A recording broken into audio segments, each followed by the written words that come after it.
بعض لوگوں کو طلاق کا وہم ہو جاتا ہے، بعض لوگوں کو وہ میں نے بیوی کو یوں بول دیا تو کہیں طلاق تو نہیں ہو گئی، یوں بول دیا تو کہیں طلاق تو نہیں ہوگی۔ اللہ کے بندو ہنسی خوشی زندگی گزارو اپنی آرام سے۔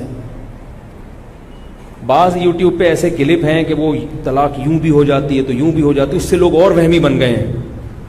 یہ جو مسائل کا علم ہے نا، جب تک کوئی واقعتاً مستند مفتی نہ ہو اس کے بغیر آپ کلپ ہی نہ سنا کریں۔ دیکھو علماء کی بھی نا مختلف فیلڈ ہوتی ہیں جس میں وہ اسپیشلسٹ ہوتے ہیں۔ اب آپ معدے کے ڈاکٹر کے پاس جا رہے ہو گلا دکھانے کے لیے، ٹھیک ہے وہ جنرل فزیشین بھی ہے لیکن گلے کا ماہر نہیں ہے، وہ پیٹ کا اسپیشلسٹ ہے، تو آپ اس کو معدے کی بیماریاں دکھاؤ اس کو۔ جیسے ڈاکٹروں میں مختلف شعبوں میں ماہر ہوتے ہیں، کچھ تو جنرل فزیشین ہوتے ہیں، تھوڑی تھوڑی شدھ بدھ ہر ایک کی رکھتے ہیں، لیکن پھر الگ الگ شعبوں میں ماہر ہوتے ہیں۔ ایسے ہی علماء میں سب درس نظامی پڑھ کے عالم بن جاتے ہیں، ہر شعبے میں تھوڑی بہت شدھ بدھ ہوتی ہے، مگر ہر فیلڈ میں ماہر نہیں ہوتا۔ اب جو حدیث کے علم میں ماہر ہے وہ فتوے میں ماہر نہیں ہوتے، سمجھ میں آ رہی ہے بات؟ بعض علماء علم حدیث میں بڑے ماہر ہوتے ہیں، سندوں کی بحثیں ان کو بہت یاد ہوتی ہیں کہ یہ راوی کمزور ہے، یہ ثقہ ہے، یہ قابل اعتماد ہے، یہ حدیث صحیح ہے ضعیف ہے، لیکن فتوے کی لائن میں وہ زیرو ہوتے ہیں، فتویٰ نہیں لیا جائے گا ان سے۔ فتویٰ بالکل ایک الگ فیلڈ ہے کہ مسئلہ کیا بتانا ہے، زمانے کے لحاظ سے اس میں کیا تبدیلی ہو گئی ہے، عرف میں کیا تبدیلی ہے۔ اب وہ ایک صاحب نے کہیں اپنی بیوی سے کہہ دیا تم آزاد ہو، 3-4 دفعہ کا تم آزاد ہو آزاد ہو، ایسے ہنس کھیلتے۔ اب وہ بیوی نیم مفتی خطرہ ایمان، وہ عالمہ بنی بھی تھیں، وہ رونے دھونے لگی، کہنے لگی یہ تو طلاقیں واقع ہو گئی ہیں۔ وہ صاحب میرے پاس آئے، انہوں نے کہا میری بیوی عالمہ ہے، وہ کہہ رہی طلاق ہو گئی ہے۔ میں نے کہا کیوں ہو گئی؟ آپ نے آزاد آزاد آزاد اتنی دفعہ کا، کوئی لڑائی ہو رہی تھی، کوئی جھگڑا ہو رہا تھا؟ کہہ رہے نہیں میں تو ہنسی خوشی ہم لوگ۔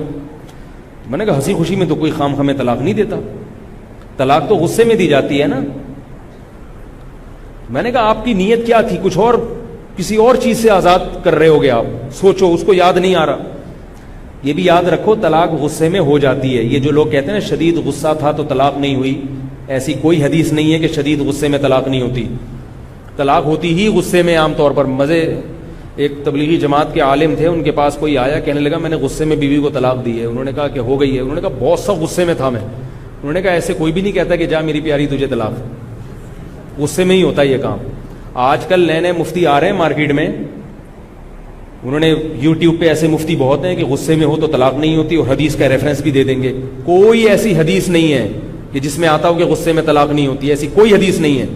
حدیثوں کے ترجمے غلط کر دیتے ہیں لوگ، ریفرنس کو دیکھتے ہیں بس، بخاری کا حوالہ مل جائے، مسلم کا حوالہ مل جائے، اتنا دیکھتے ہیں لوگ۔ آگے لوگوں میں شعور نہیں ہے کہ اس حدیث کا، اس میں کوئی ایسا لفظ بھی ہے جو غصے پر دلالت کر رہا ہو۔ ایسی کوئی حدیث نہیں ہے کہ غصے میں طلاق نہیں ہوتی، طلاق غصے میں ہو جاتی ہے، پیار میں بھی ہو جاتی ہے، غصے میں بھی ہو جاتی ہے، نشے میں بھی ہو جاتی ہے۔ اگر نشہ کسی نے خود کیا ہے تو اس میں بھی طلاق واقع ہو جاتی ہے۔ شریعت میں نشہ اگر آپ نے خود کیا ہے تو یہ قابل معافی نہیں ہے۔ دیکھو یورپ امریکہ کا قانون ہے، شراب پی کے آپ نے بندہ مار دیا آپ کو پھانسی نہیں ہوگی، سمجھ رہے ہو؟ ان کے ہاں قانون ہے، اسلام میں ایسا قانون نہیں ہے۔ اسلام میں شراب پی کے بندہ مار دیا آپ کو مارا جائے گا، پکڑا قتل کیا جائے گا آپ کو۔ آپ نے شراب پی کے کسی کو گولی مار دی تو شریعت کیا کہتی ہے؟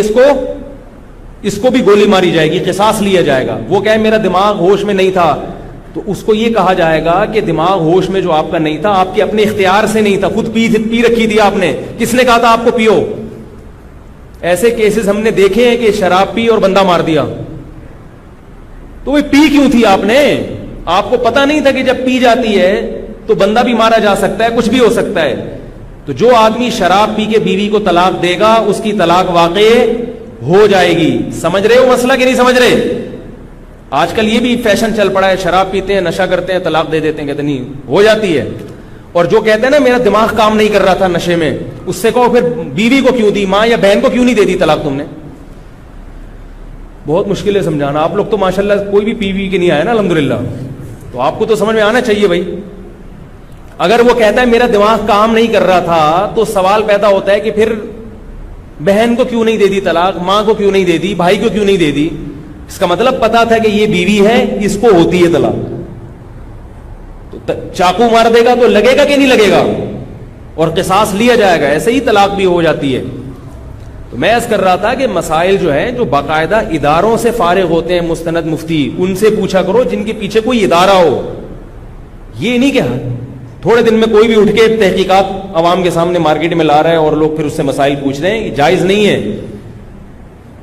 اگر آپ اس کو فالو کریں گے تو کل قیامت کے دن آپ سے سوال ہوگا. لوگ کہتے ہیں وہ دلیل سے بات کر رہے ہیں, ہر ایک دلیل سے بات کرتا ہے. آپ میں دلائل کو سمجھنے کی صلاحیت نہیں ہے, یہ آپ تسلیم کر لیں. اپنی جہالت کا اعتراف آج کل لوگوں سے ہوتا نہیں ہے, یہ بڑی مسئلہ ہے. ڈاکٹر کے سامنے اپنی جہالت کا اعتراف کریں گے کہ آپ معدے کے ماہر ہیں, مجھے نہیں پتا, جی آپ کو پتا ہے. ENT اسپیشلسٹ کے سامنے اعتراف کر لیں گے, ڈاکٹر صاحب آپ چاہے تو کاٹ دیں, آپریشن کر کے گردہ نکال دیں, چاہیں تو نیا لگا دیں, چاہیں تو ڈائلسس پہ لے آئیں, آپ زیادہ جانتے ہیں, میں تو جاہل. جہاں عالم مفتی کی بات آئے گی, کوئی آدمی اپنے آپ کو جاہل تسلیم کرنے کے لیے تیار نہیں ہے. یہ بہت بڑا المیہ ہے, قرب قیامت کی علامت ہے. یہ اعجاب کل ذی رأی برأی, ایک روایت میں آتا ہے کہ ہر آدمی اپنی رائے کو سب سے بڑھ کر سمجھے گا. کہ میری رائے ہے نا, وہ ویسی کوئی رائے نہیں ہے کسی کی. تو بعد میں کیا کر رہا تھا, جلدی سے موضوع کی طرف آتا ہوں.